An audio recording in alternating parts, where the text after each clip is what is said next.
Summer, तुम खाली हाथ यहाँ आए हो। हम जानते हैं कि तुम गरीब हो, पर क्या तुम्हारे पास अब इतने पैसे भी नहीं बचे कि तुम फूलों का एक गुलदस्ता ही लेकर आ जाते? आरव के इस कमेंट पर हॉल में मौजूद सारे मेहमान हंस पड़े। समर ने तारा की ओर देखा। उसकी आंखों में छिपी झुंझलाहट, उसका गुस्सा, उसकी शर्मिंदगी, सब कुछ समर साफ देख सकता था। शादी के शुरुआती सालों में यही तारा थी जो उसे लेकर सबसे ज्यादा प्राउड महसूस करती थी। जिस पार्टी में जाती थी वहाँ समर के नाम की धाक जमाती थी। उसकी सक्सेस की कहानियाँ लोगों को सुनाया करती थी। मगर आज उसके बगल में बैठकर तारा काफी एम्बैरेस्ड फील कर रही थी। इस समय समर और तारा शर्मा मेंशन के पार्टी हॉल में एक काउच पर बैठी थी। ये तारा के पेरेंट्स का घर था, जहां आज न्यू ईयर की पार्टी रखी गई थी। इस पार्टी में समर और तारा भी इनवाइटेड थे। ये कोई नॉर्मल पार्टी नहीं, बल्कि लैविश पार्टी थी, जहां कई रईस लोग मौजूद थे। न्यू ईयर के लिए समर और तारा कोई तोहफा लेकर नहीं आए थे, इसलिए अब आरव उनका मजाक बना रहा था और उसकी इस हरकत पर कुछ कहने के बजाय सभी लोग समर पर ही हंस रहे थे। यहाँ मौजूद ज्यादातर लोग वही थे जो कभी समर के आगे पीछे घूमते थे, बस एक छोटी सी मुलाकात के लिए भी हफ्तों तक अपॉइंटमेंट मांगते थे। मगर अब वही लोग उसे देखकर अनदेखा कर रहे थे। कुछ लोग उसे देखकर फुसफुसा रहे थे, कुछ मुंह फेर रहे थे और कुछ के चेहरे पर साफ हंसी थी, क्योंकि वो इस तमाशे का मजा उठा रहे थे। 3 महीने पहले तक summer Malhotra global trust bank का CEO था। उसकी एक कॉल पर बड़े बड़े बैंकों में हलचल मच जाती थी। बड़े से बड़े बिजनेस टाइकून उसकी अच्छी नजरों में आने के लिए उसके इर्द गिर्द घूमते थे। उसके ससुराल वाले, जिनका नाम कभी बिजनेस वर्ल्ड में नहीं गिना जाता था, समर की वजह से हाई प्रोफाइल पार्टीज में इनवाइट होने लगे थे। मगर जिस दिन समर ने खुद को बैंकरप्ट डिक्लेयर किया, उस दिन सब कुछ बदल गया। उस दिन से सब लोग समर को अपना असली रंग दिखाने लगे। तारा, जिसने कई साल पहले शादी वाले दिन पूरी जिंदगी समर का साथ देने का वादा किया था, वो गरीबी की जिंदगी जीते जीते तंग आ चुकी थी और बार बार समर को बस डिवोर्स की धमकी देती थी।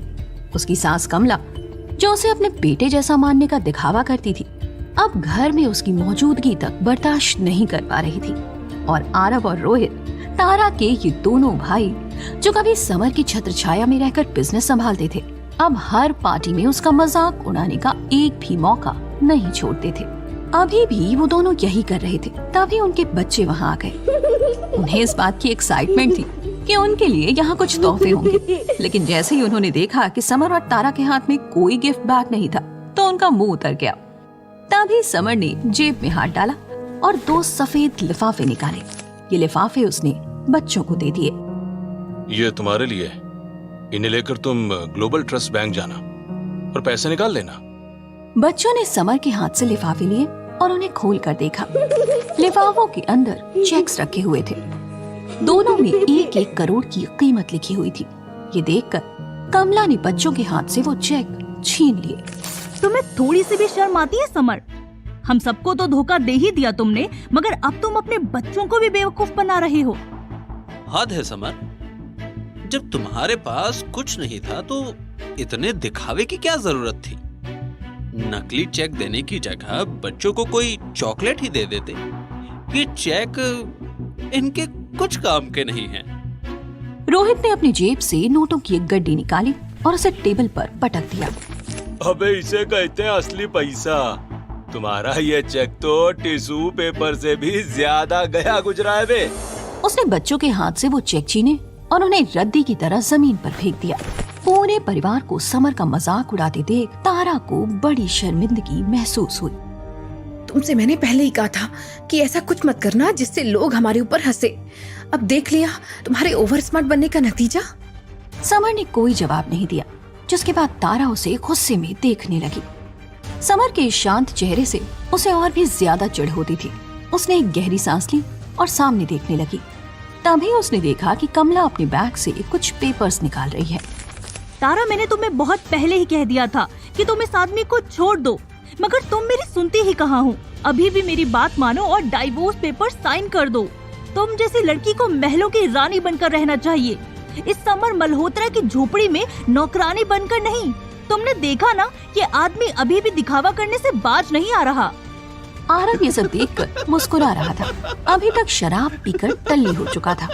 ऊपर से उसके सिर पर पावर का नशा भी था, क्योंकि जिस समर से वो कभी जलता था अब वो पूरी तरह बर्बाद हो चुका था। यही वजह थी कि आरव उसे जलील करने का कोई मौका नहीं छोड़ता था। अभी भी उसके दिमाग में समर को ह्यूमिलिएट करने का अच्छा आइडिया आया था। मुझे तुम्हें इस तरह गरीबों वाली जिंदगी जीते देखकर बड़ा दुख होता है। मैं तुम्हारी मदद करना चाहता हूँ, इसलिए सोच रहा हूँ कि तुम्हारे लिए एक बढ़िया सी जॉब अरेंज करवा दूं। पर अपनी बात को बीच में ही छोड़कर आरव समर के और ज्यादा करीब आ गया। हर किसी की नजर इस वक्त आरव पर बनी हुई थी। वो समझना चाह रहे थे कि अचानक आरव को समर की मदद करने का शौक क्यों चढ़ा है, पर अगले ही पल सबकी कंफ्यूजन क्लियर हो गई। अगर तुम मेरे पांव पकड़कर मुझसे मदद की भीख मांगोगे तो मैं तुम्हारी मदद जरूर करूंगा। चलो अब फटाफट मेरे पैरों में गिर जाओ और मुझे दिखाओ कि तुम्हें एक अच्छी नौकरी की कितनी जरूरत है। समर अपनी जगह से नहीं हिला। वो खामोशी से आरव को देखता रहा। ये देखकर आरव को गुस्सा आ गया। देख क्या रहे हो? मेरे पांव पकड़ो, वरना मैं तुम्हारा जीना मुश्किल कर दूंगा। समर बड़े आराम से अपनी जगह से उठा और आरव की आंखों में झांकने लगा। हमेशा शांत रहने वाला समर अब काफी भयानक लग रहा था। भले ही उसके चेहरे पर कोई एक्सप्रेशन नहीं थे, मगर उसका ऑरा काफी डेंजरस लग रहा था। अगर तुमने अपने इस बर्ताव के लिए मुझसे माफी नहीं मांगी तो मैं तुम्हारा जीना मुश्किल कर दूंगा, समझ में आया? और हाँ, मुझे तुम्हारे पैरों पर नहीं बल्कि तुम्हें मेरे पैरों पर गिरकर मुझसे भीख मांगनी चाहिए। समर की बात सुनकर आरव गुस्से से भर उठा। मुझसे इस तरह की बात करने की तुम्हारी इतनी हिम्मत? लगता है तुम अपनी औकात भूल गए हो। तुम्हें तो मैं अभी बताता हूँ। फिर वो लड़खड़ाते हुए आगे आया। आरव ने ठान लिया कि आज वो समर को अच्छे से सबक सिखा कर रहेगा, मगर जैसे ही उसने समर को पीटने के लिए अपना हाथ उठाया, समर ने उसका हाथ कसकर पकड़ लिया और उसे पीछे की ओर मोड़ दिया। आरव जोर से चीख पड़ा और दर्द से छटपटाने लगा।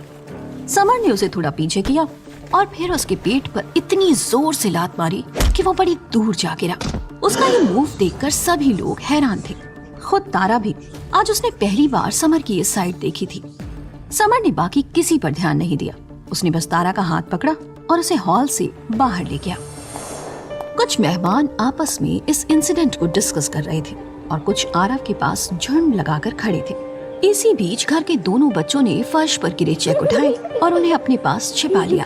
उन दोनों पर किसी का ध्यान भी नहीं था, इसलिए मौका देखकर वो घर से बाहर निकल गए और सीधे बैंक पहुंच गए, इस बात का पता करने के लिए कि ये चेक किसी काम के थे या बस एक कागज का टुकड़ा थे।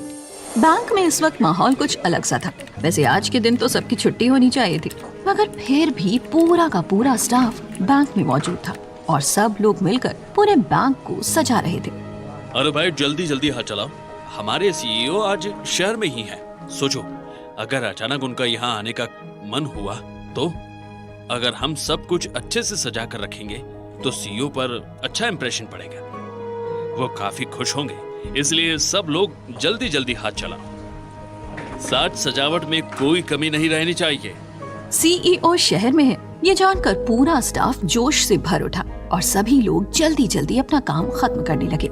इसी बीच शर्मा परिवार के दोनों बच्चे मैनेजर के पास आ गए और उसे अपनी चेक दिखाकर पैसे विड्रॉल करने की बात करने लगे। पहले तो मैनेजर ने उन बच्चों को नजरअंदाज किया, मगर जब वो वापस नहीं गए तो बैंक मैनेजर ने उनके हाथों से वो चेक ले ली। बच्चों, आपको घर के बड़ों के बिना बैंक में नहीं आना चाहिए। और अपनी बात को आधे में ही छोड़कर मैनेजर रुक गया, क्योंकि उसकी निगाहें चेक पर बनी सिग्नेचर पर पड़ी, जिन्हें देखकर उसके माथे पर पसीना आ गया। ये तो चेयरमैन के साइन है।